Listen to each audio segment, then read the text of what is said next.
तभी आपको ऐसा लगता है कि मैं जब भी इंस्टाग्राम पे स्टोरीज पोस्ट करती हूँ तो इट्स लाइक पूरे दिन का मेरा जो लॉट होता है पूरा सब चला जाता है at once. So how is everybody, क्या चल रहा है? सब घरों के अंदर लॉकड अप है, कोई बाहर नहीं जा सकता, जाना भी नहीं चाहिए। We all have to behave responsibly. Thank you Sadia, आपका नाइट सूट अच्छा है। Thank you Ejaz, thank you. This was from somewhere, I don't know. Are you donating something for corona virus victims? Who is this?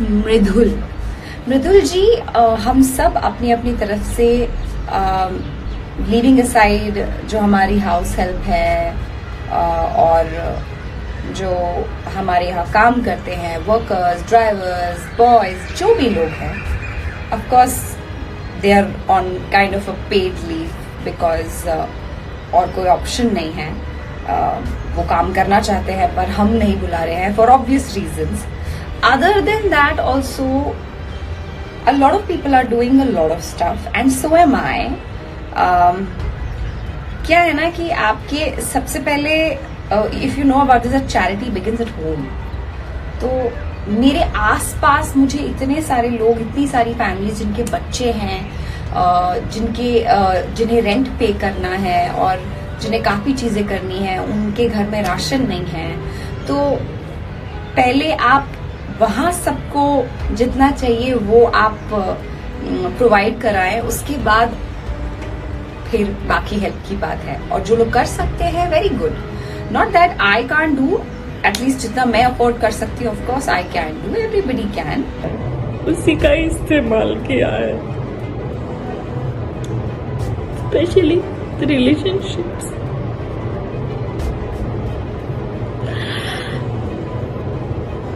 ये हर एक लड़की गलती करती है, एक रिलेशनशिप से गंदे से धोखा खाने के बाद कहीं से भी थोड़ा भी कोई सहारा दे देता है, वो लड़की बिना सोचे समझे उसे अपना सहारा मान लेती है, बिना उसका बैकग्राउंड जाने, बिना कुछ जाने। और दिव्या तो मासूम थी, एकदम भोली थी। उस पागल को तो मैं समझाती थी, मतलब अगर मैं उसे समझाती होंगी तो आप समझ सकते हो कि वो किस तरीके की थी। मैं खुद इतनी इमोशनल हूँ तो वो मेरा 1000 गुना थी। आज ये वीडियो मैं बना रही हूँ, बहुत जरूरी है ये बनाना, स्पेशली उस इंसान के लिए जिसकी वजह से मेरी दिव्या ने इतना सफर किया।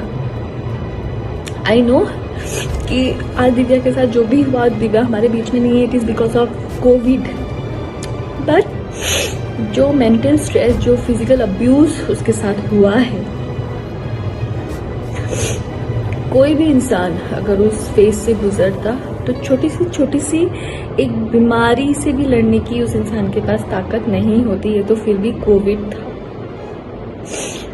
बहुत ही शराफत से, बहुत ही शांति से मैं आप सबको ये चीज बता रही हूँ, एंड स्पेशली टू यू गगन गबरू। उस दिन तूने क्या पोस्ट किया था कि उसकी माँ और भाई तेरे रिलेशनशिप्स के अगेंस्ट थे और वो नहीं चाहते थे तेरी शादी होए, और तेरे नाम पे वो पब्लिसिटी ले रहे हैं। तेरी औकात क्या है? क्या औकात है तेरी? तू कौन है? तू यहाँ पे जो 4-5 जो गिने चुने आर्टिस्ट को भी जानता है ना, वो दिव्या के बदौलत भीख मांग के तू हिमाचल से दिव्या के साथ यहाँ रहने आया था। और जो तेरे अगेंस्ट में सिर्फ उसकी फैमिली नहीं, मैं भी खड़ी थी। इसीलिए वो 4 साल मेरी दिव्या से बात नहीं हुई थी, क्योंकि मुझे पता था कि तू ऐसा ही निकलेगा। पर दिव्या तेरे प्यार में इतनी अंधी हो गई थी, इतनी अंधी हो गई थी, तूने तेरे बातों में इतना फंसा लिया था कि उसको आगे पीछे कुछ दिख नहीं रहा था। इसलिए वो ना अपने माँ बाप की सुनी, ना भाई की सुनी, ना मेरी सुनी, ना बाकी दोस्तों की सुनी, और जिसके वजह से आज वो हमारे बीच में नहीं है। समझा? तू पब्लिसिटी देगा, तुझे मैं पब्लिसिटी दे रही हूँ, अब तू ले पब्लिसिटी मेरे से। तुझे मैंने कहा था ना, तेरा काला चिट्टा खोल के रख दूंगी मैं। और अब देख, ये शुरुआत है। तुझे मैंने ऊपर से नीचे तक एक्सपोज नहीं किया ना, तो फिर तू बता मुझे। तो तेरे अगेंस्ट जो हम लोग खड़े थे वो इसके लिए गगन गबरू, क्योंकि तू मॉलेस्टेशन एक केस में शिमला में तेरे ऊपर केस चल रहा था और जिसकी सजा 6 महीने जेल में रह के तू लास्ट ईयर भुगत के आया है, वो भी बेल पे। और अभी कभी भी तू अंदर फिर से जा सकता है और अभी तू जाएगा ही, क्योंकि तूने जो मारपीट की है दिव्या के साथ इतने सालों तक, तूने जो टॉर्चर किया है, मेंटल टॉर्चर, जिसकी वजह से वो इतनी स्ट्रेस्ड में आ गई, इतनी बीमार पड़ गई, उसको डायबिटीज हो गया। हर एक चीज तेरे वजह से हुआ है जो तूने उसको टॉर्चर किया है। तुझे क्या लगा कि दिव्या चली गई तो तू अभी अय्याशी करेगा तेरे गर्लफ्रेंड्स के साथ? तो सुनो, सो कॉल गर्लफ्रेंड्स जो दिल्ली में और कहां कहां तुम लोग बैठे हो ना, भलाई तो इसी में ही है कि तुम लोग भी इसके ऊपर एनसी करके सेव हो जाओ, क्योंकि कहीं ये ना हो आज दिव्या है और कल दिव्या की जगह पे तुम लोग हो जाओ। सो अपने आप को बचा लो और इसके ऊपर एक एनसी करके डाल दो, क्योंकि ये ऐसा ही है और पता नहीं अगर इसको अगर हमने अभी नहीं रोका और आगे जाके किस किस लड़कियों की जिंदगी ये बर्बाद करेगा।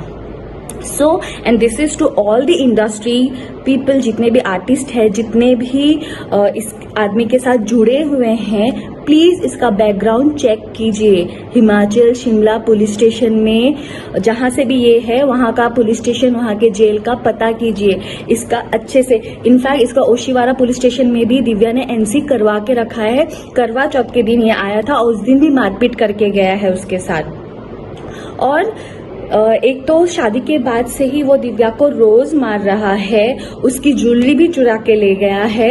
हर एक चीज इस आदमी ने जो दिव्या के साथ किया है विद प्रूफ मैं आप सबके सामने एक एक करके मैं एक्सपोज करूंगी। बट उससे पहले तू सुन ले गगन गबरू, तेरी जिंदगी अब जेल में ही सड़ेगी, ये तू आज समझ ले। तूने जो किया है ना दिव्या के साथ, उसका हिसाब तो भगवान ही तेरा अब करेगा। दिव्या तो अब बहुत अच्छी जगह पे है, वो भगवान की ही बच्ची थी और भगवान के पास ही है, और अंकल को भी नहीं देखा गया उसकी सफरिंग्स।